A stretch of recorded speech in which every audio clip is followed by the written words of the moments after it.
नमस्कार दोस्तों, स्वागत है आपका अपने YouTube channel LSA live stock association पशुधन सहायक में। और आज मैं आपको बताऊंगा live stock production and management के बारे में। जो एचडीपी का कोर्स है उसका एक सब्जेक्ट है पशुधन उत्पादन और प्रबंधन।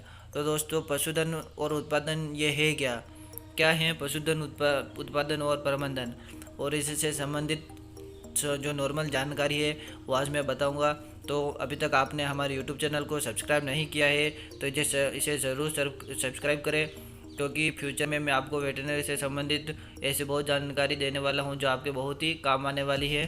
तो शुरू करते हैं live stock production and management के बारे में।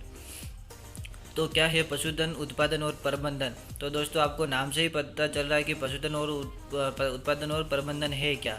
तो पशुधन जो भी गाय भैंस बकरी जो भी पशु होते हैं उनसे जो हमें आय प्राप्त होती है उसको हम पशुधन श्रेणी में रखते हैं। और उनसे जो भी उत्पादन प्राप्त होता है, जो भी आय प्राप्त होती है, जो भी दूध गोबर जो भी प्राप्त होता है, ऊन बाल वगैरह, वो पशुधन उत्पादन होता है।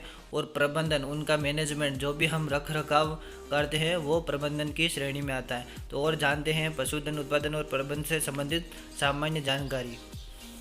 तो पहले पशुधन किसे कहते हैं? तो पालतू जानवर जिनसे किसी प्रकार की आय प्राप्त होती है, जैसे उदाहरण गाय भैंस भेड़ बकरी घोड़ा गधा खच्चर सूअर ऊँट आदि।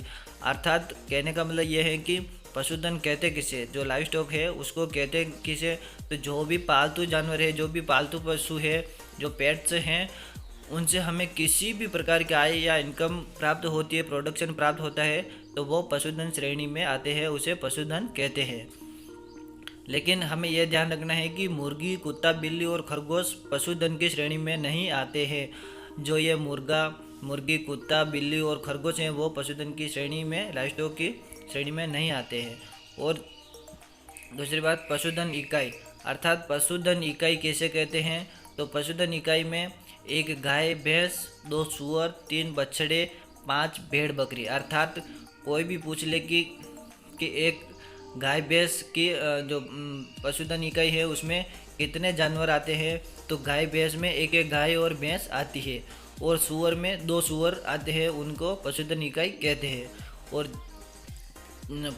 बछड़े अगर 3 बछड़े होते हैं तो वो एक इकाई होती है, और अगर 5 भेड़ और बकरी होती है तो वो एक इकाई होती है।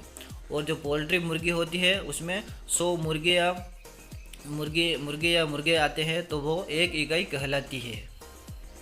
तो दोस्तों, ये क्वेश्चन भी पूछा जाता है कि एक इकाई में कितने जानवर आते हैं? तो गाय भैंस 1 आती है, सूअर 2 आते हैं, बछड़े 3 आते हैं, और भेड़ बकरी 5 आती है। इनकी ये संख्या होती है एक इकाई में। तो अगला नॉर्मल जानकारी है कि जो जानवर हैं, जो पशु हैं, वो उनमें अंतर क्या होता है? तो रुमंथी, आभासी रुमंथी एवं अरुमंथी जानवरों में अंतर।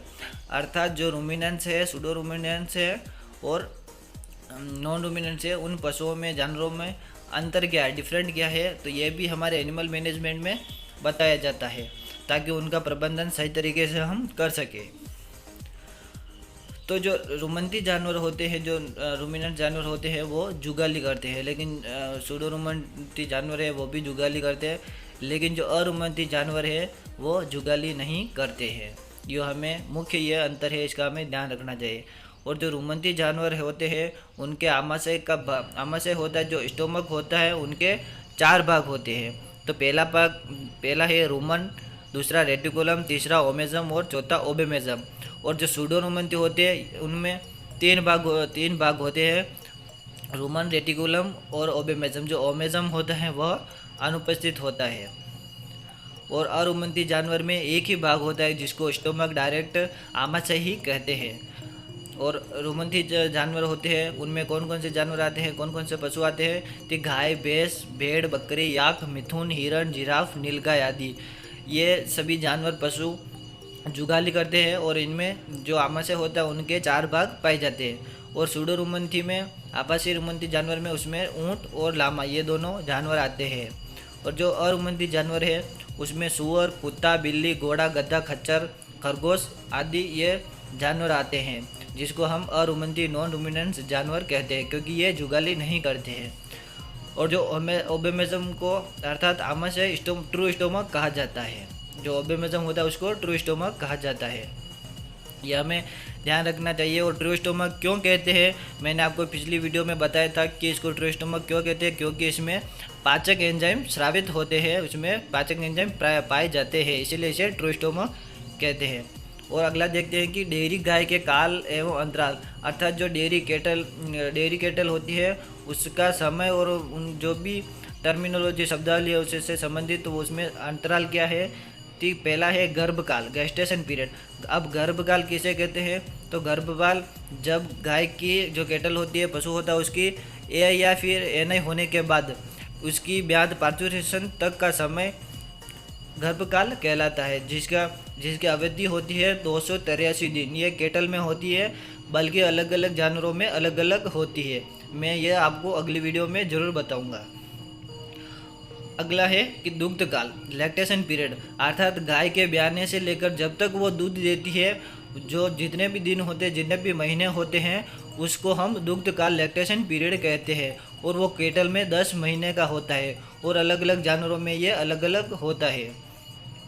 अगला है शुष्क काल, ड्राई पीरियड, अर्थात वो दूध दे रही है और वो दूध देने को बंद करने से लेकर अगली ब्याज तक का जो समय होता है उसे हम शुष्क काल या ड्राई पीरियड कहते हैं। और यह कैटल में 2 महीने का होता है, अर्थात 60 दिन का। और प्रसव अंतराल यानी कि काविंग इंटरवल किसे कहते हैं, तो जो दुग्ध काल और शुष्क काल होता है, अर्थात जब गाय दूध दे रही है और वो मतलब अर्थात पहली ब्याज से लेकर दूसरी ब्याज तक का जो भी बीच का समय होता है उसे काविंग यानी कि प्रसव अंतराल काविंग पीरियड कहते हैं। जो काविंग इंटरवल होता है उसे कहते हैं। और यह 12 महीने का होता है, अर्थात जो दूध काल और शुष्क काल है दोनों को मिलाकर जो भी समय है उसे काविंग इंटरवल कहते हैं। समागम का समय, सर्विस टाइम, अब ये किसे कहते हैं, तो जो पार्चुरेशन जो गाय भैंस ब्याह गई है उसके बाद का जो भी और अगली ब्याह तक का जो भी समय होता है उसे समागम या सर्विस टाइम कहते हैं। तो यह प्रसव के 85 दिन बाद या 70 से 90 दिन के बाद होता है। और प्रसव अंतराल जैसे कि लगातार 2 प्रसव के बीच का अंतराल, जिसे प्रसव अंतराल कहते हैं। तो ये कुछ नॉर्मल जानकारी थी पशुपालन से संबंधित। तो अगले वीडियो में मैं आपको अलग अलग पशुओं में जो गर्भकाल होता है, दुग्ध काल होता है, ड्राई पीरियड होता है, इसके बारे में बताऊंगा। तो आप हमारे वीडियो को ज़रूर सब्सक्राइब कीजिए अगले वीडियो को देखने के लिए। और आशा करता हूं कि आपको हमारा ये वीडियो भी अच्छा लगा हो, तो इसे लाइक कमेंट शेयर ज़रूर कीजिएगा और कमेंट करके हमें ज़रूर बताएं कि हमारा वीडियो कैसा लगा और इसमें क्या सुधार हमें करना चाहिए। धन्यवाद।